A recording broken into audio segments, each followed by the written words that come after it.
What up, what up, what up, what up? It's your boy P. Skip. Welcome to the best half hour of your entire Tuesday. You know what time it is. It's time to get into his course. My squad with me, T-Mac. Hola. Chili Will. Gracias, amigos. Let's do this. I recently, over the weekend, got a chance to watch the women's NC2A Final Four, and there was a couple things that really disturbed me. I got a chance to see the South Carolina Stanford game. Mm-hmm. And it was a great game. I mean, this game came down to the wire. Mm-hmm. I mean, the wire.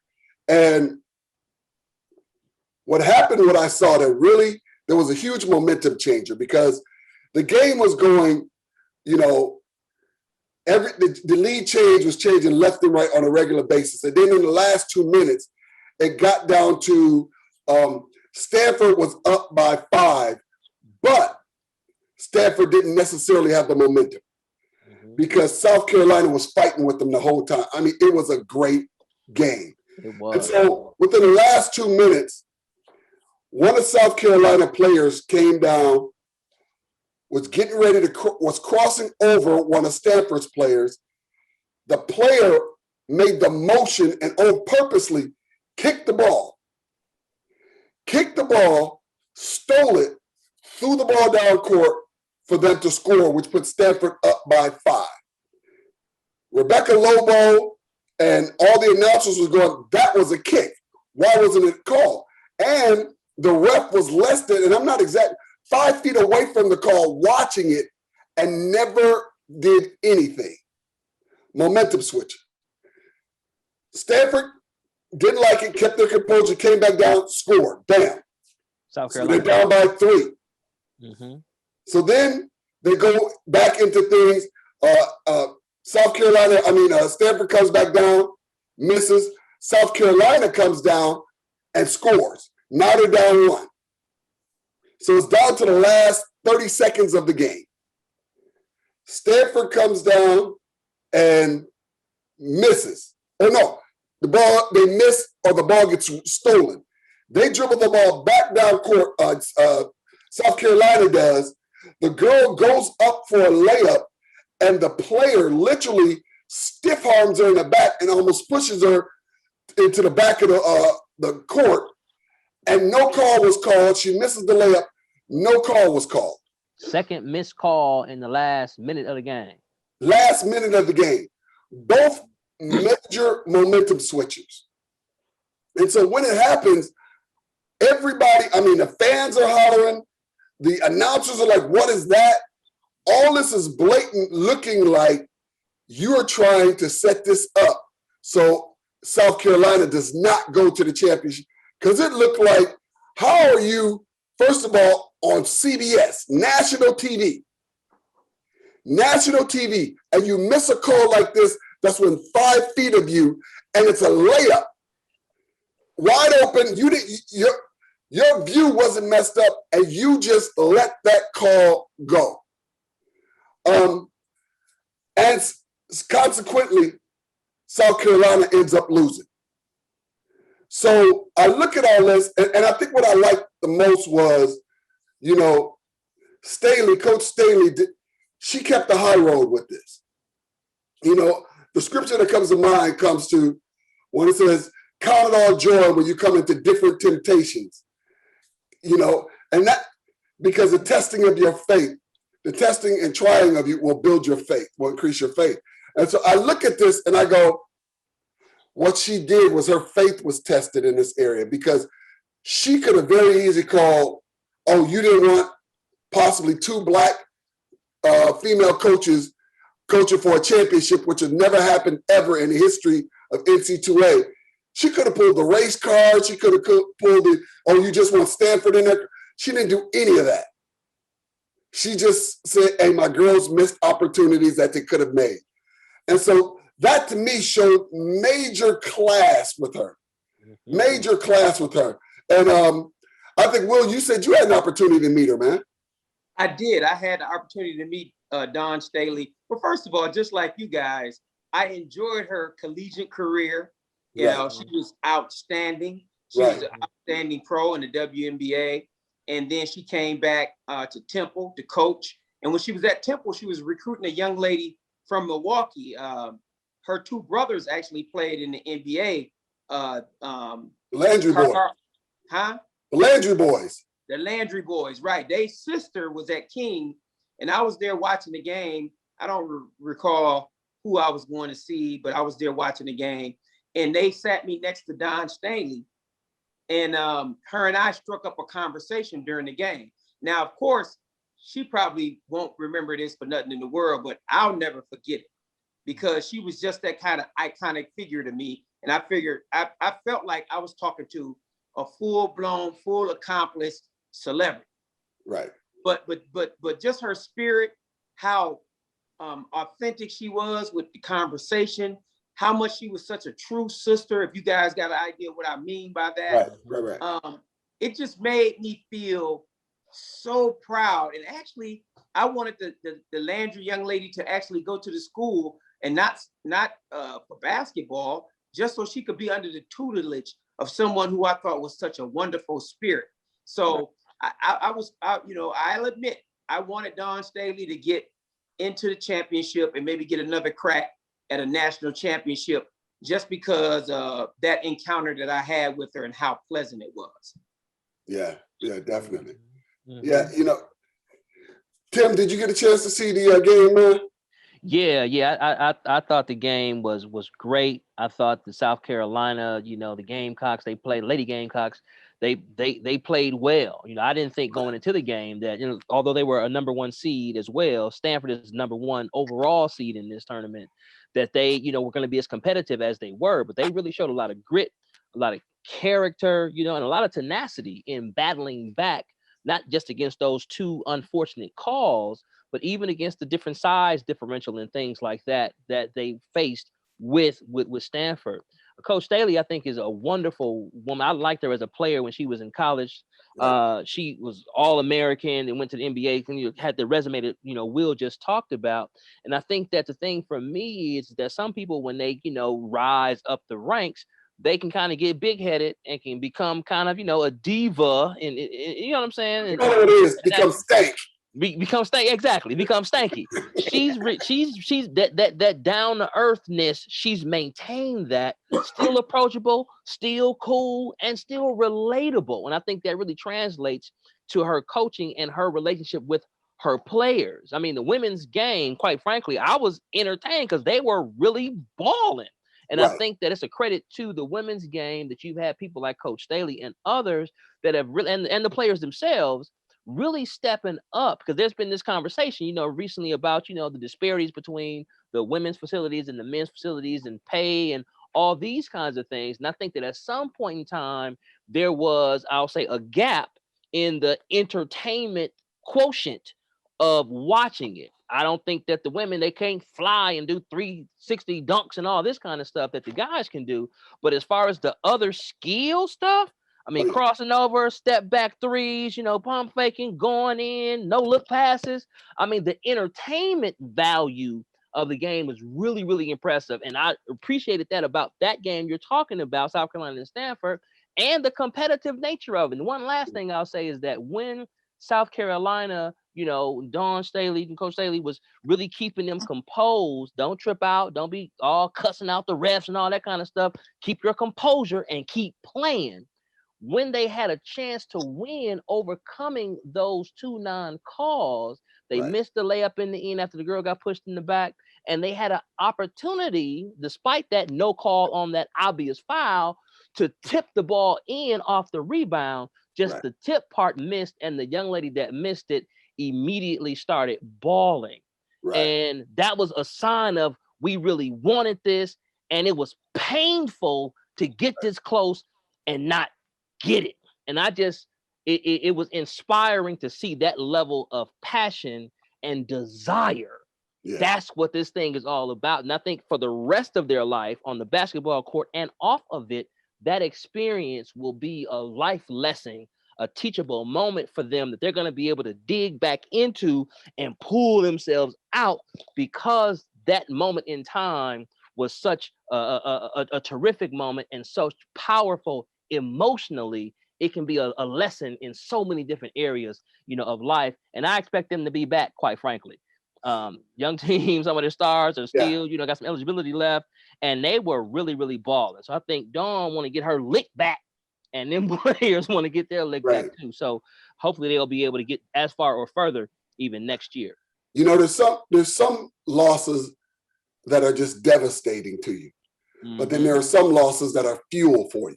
Yeah. And I think this loss was a fuel for them to go, hey, you don't want to see me again, because this just became real personal, real personal.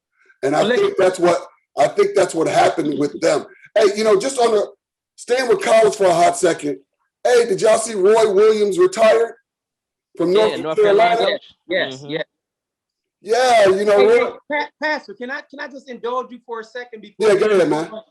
Before we move on from the women's game, I also want to say that Arizona, which is coached by our African-American sister, made it to the championship game, and they beat a really UConn.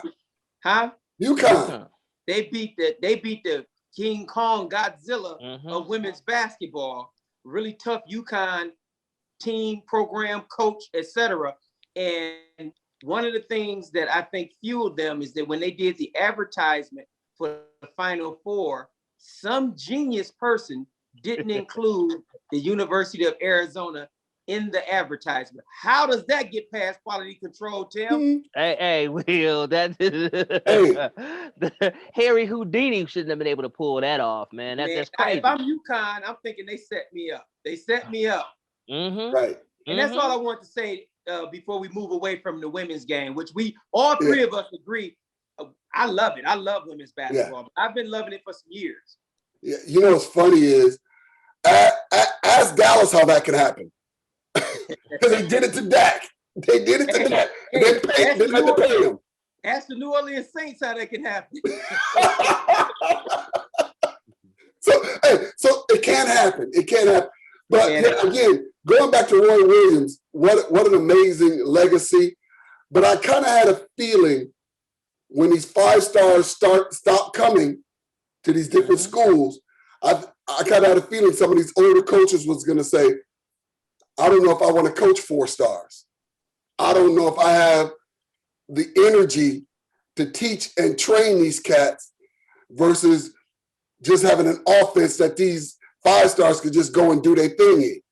And I got a feeling Coach K may be up next. My thought, because again, looking at the recruiting class that's coming in next year, he didn't get very many top 5s. He didn't get very many top 10s again.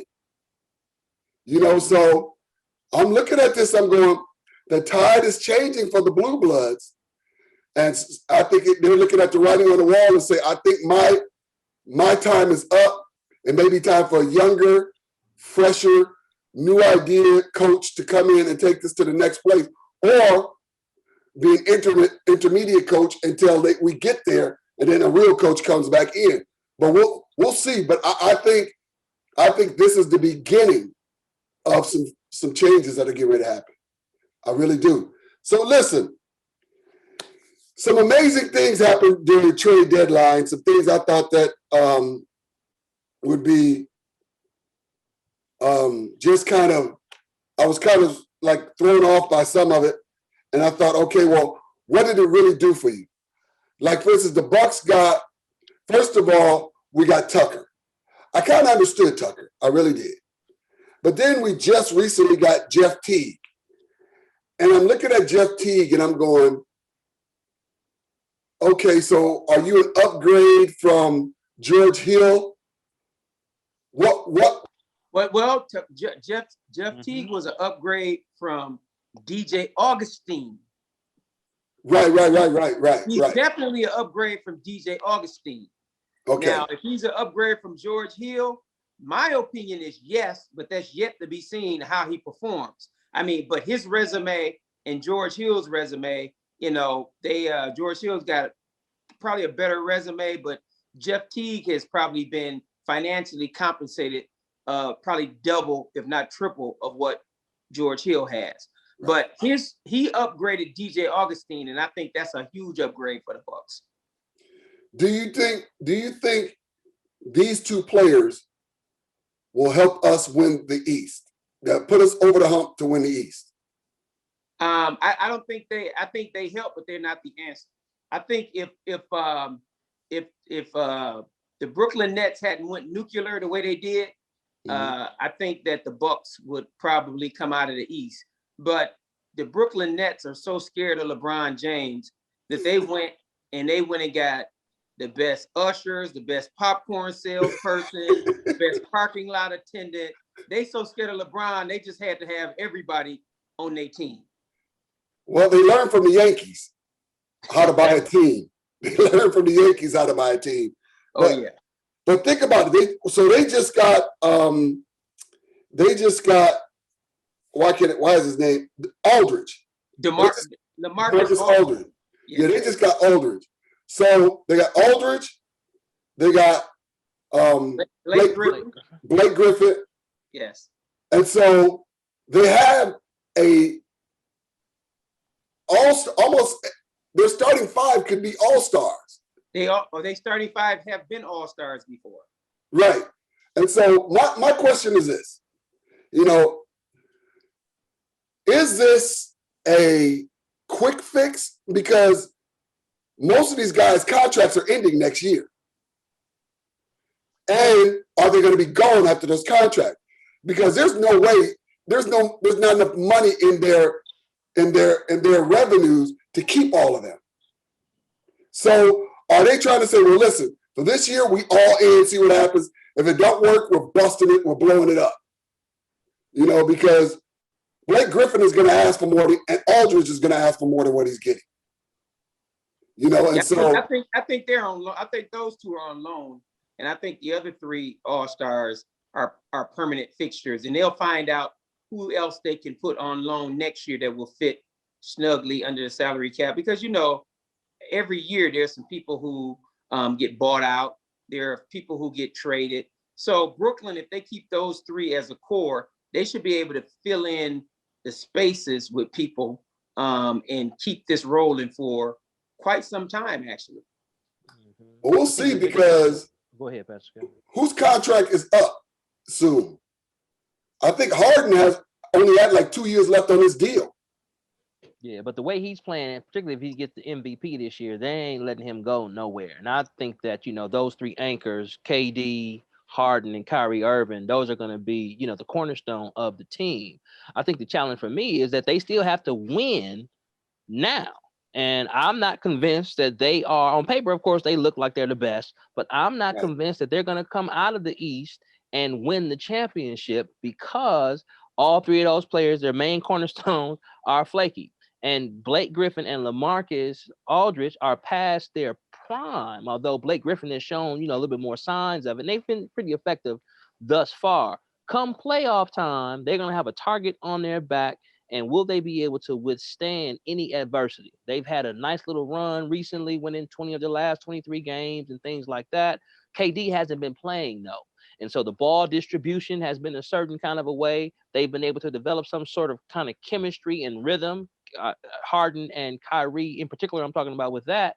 Once KD comes back, that changes the apple cart. And will guys still be showing love? And that's my guy, that's my dude, when you ain't getting the peel as much and you're not putting as many shots up. And you have the whole other Eastern Conference, Bucks included, that are saying, hold on, man, we ain't going to concede nothing. Y'all going to have to beat us to prove that we aren't the best team. And I still think that the pain that the Bucks have felt in the last 2 years, having get all the hardware that they got individually and come up short in embarrassing ways, particularly last year in the bubble, losing to a number 5 Heat team, is letting them know regular season don't mean jack. Once we get to the playoffs, that's where we're going to separate the men from the boys. And I think that the Bucks still have some room for improvement. I think the Jeff Teague piece, I really wanted DJ Augustine to work out. I liked him as a player going back to his time in Texas and college. And the NBA, he's been a solid guy, particularly even playing against the Bucks. He had some nice games. His time with the Bucks, that short stint wasn't necessarily the best DJ Augustine I've seen, and his productivity was spotty at best, not that slick at worst. So I think Jeff Teague, I liked him since his days in Wake Forest. Another solid guy who can dribble, draw a dish, can be a pass first point guard. I think it helps us. Now, the thing when we get to the playoffs, if we go against the Nets head up, I think that if we're able to get the ball out of Giannis's hands and not have him playing point guard the whole time, I think it'll be advantageous for us. I go back to your premonition, your prophecy about him getting the MVP in the All-Star game. I know it's an exhibition and all that kind of stuff, but part of what made him virtually unstoppable was he wasn't running point. Get him down there where his athleticism can be advantageous. His size, his nimbleness, you know what I'm saying, his strength. Let him stop having him bring the ball up. Stop that. Okay? Because it doesn't put our team in the best possible position to win. And it forces the other players kind of to feed off him all the time. In the playoffs, that becomes a problem, particularly when his deficiencies are put on blast. Can't hit free throws when you do go to the hole. They got the wall on defense. Can't hit consistent jump shots. That I don't want my primary ball handler to have those deficiencies. Move this thing around a bit so I can take full advantage. Oh, no, there's some more efficiency. Can't create his own shot. Can't create his own shot. You know what I'm saying? And can't hit the three.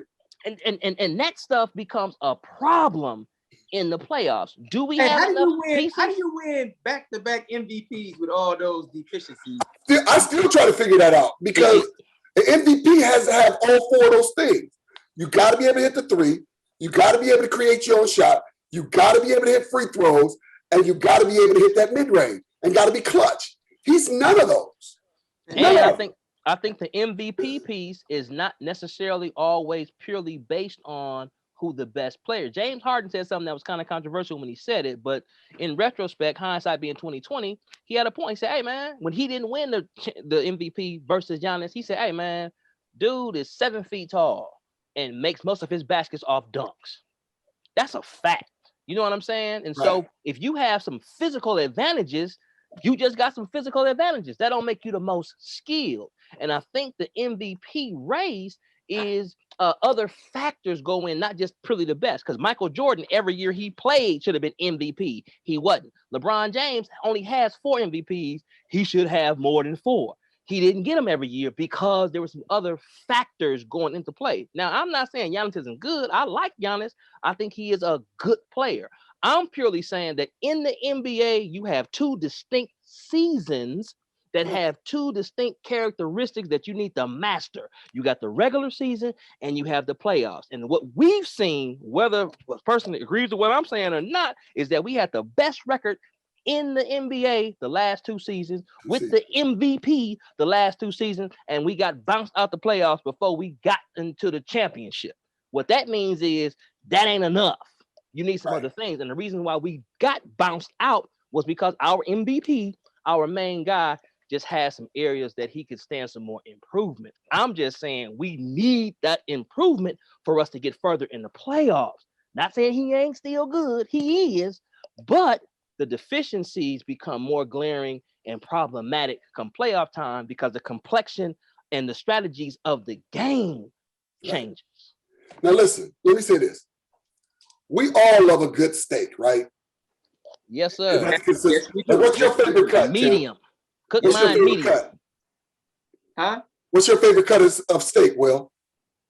I like a T-bone. Okay. What about you, Tim? Filet mignon, brother, with Filet mignon. with lump crab meat on top. See? So listen, you can have that steak to perfection. While you cutting it, it's falling to the, you can almost, it's so juicy, you can cut it with your fork. But a good steak does not make a complete meal. And this is what you're dealing with Giannis.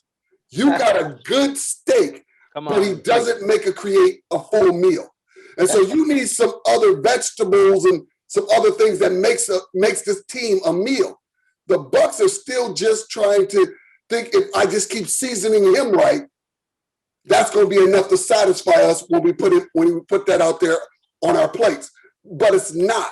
And I'm looking at this and I'm going, it's just a matter of time because we still have yet to see an injured Giannis and what the Bucks are.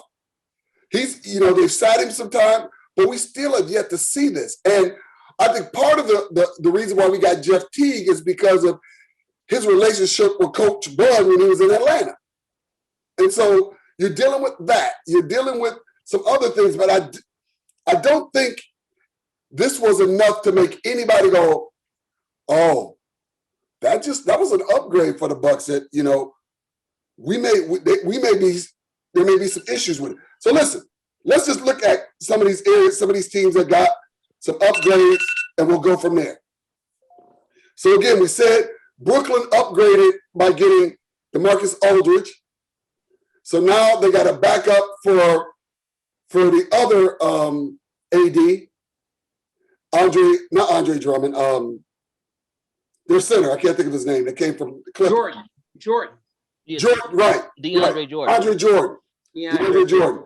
So they got a backup for him that can actually shoot and stretch the floor for him and plays D. Here's one that really made my heart happy is the Pelicans signed Isaiah Thomas to a 10-day contract. That one right there, I was like, there's no way this cat should not be in the league when all of he sacrificed for Boston and then they did him like they did him. And so I'm glad he's back in it. Did the Heat get better by adding Victor Oladipo? Don't know. Yeah. We'll see. On paper, yes. Yes. Did the Nuggets get better by adding Aaron Gordon? Yes. Nuggets got better. Yes. Here's one that I think, and we'll close with this because we really don't even have time to discuss it. Kudos to MLB. Kudos to the Major League Baseball because they just announced that they are moving the All-Star game from Atlanta because of their voter restrictions. They said, is that what you're doing right now? Then we don't even want to be a part of you. So kudos to Major League Baseball for seeing that this was a racial move to stop blacks from voting in Atlanta or their votes being so powerful in Atlanta that they're saying, you know what? If that's what you're going to do, after we did all this Black Lives Matter, trying to get blacks to the polls, now because of their voting, it may have changed an outcome that you didn't want. Now we got to restrict them again. And Major League Baseball said, and because of that, we don't want to do business with you. We don't want to do. So I'm excited about that. But listen, another great show, y'all. Listen, we'll see you next week. Same bat time, same bat channel. Once again, what's up to Willie Nice, Chili Willie, and T Macadocious. And we'll see y'all next week. Until next week, y'all.